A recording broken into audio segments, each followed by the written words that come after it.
I'm Annie Duke.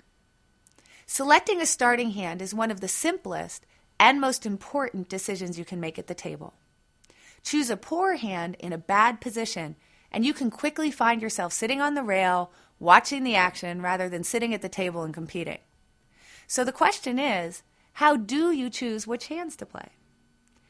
In poker, starting hands can generally be placed into one of three categories: premium hands, solid hands, and speculative hands. As these names suggest, hands that fall into these categories have different relative strengths and should all be played differently based on your position at the table and the action that has taken place in front of you. Let's start by looking at premium hands. These are the strongest starting cards you can hold and include aces, kings, queens, and ace-king. In general, you're going to play these hands for a raise from any position on the table. While not as strong as premium hands, solid hands are still very playable for most spots on the table. These are hands that you will want to raise with if you are first to act, but will probably want to call with if there is a raise in front of you. Unless, of course, you have a very specific read on your opponent, you almost never want to re-raise with these hands before the flop. You would have to be very sure your opponent was going to fold.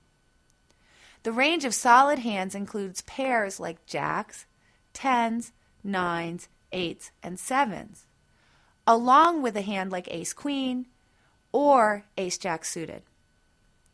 Speculative hands include all of the smaller pairs from pocket sixes through pocket deuces, the remaining suited aces, and suited connectors such as 7 of hearts, 8 of hearts, or 9 of clubs, 10 of clubs. Speculative hands are only raise-worthy in the later positions at the table when action has folded to you and you're in the hijack, cutoff, or button.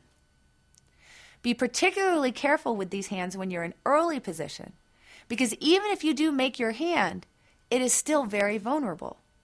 For example, let's say you're in middle position and flop a flush while holding 5 of diamonds, 6 of diamonds.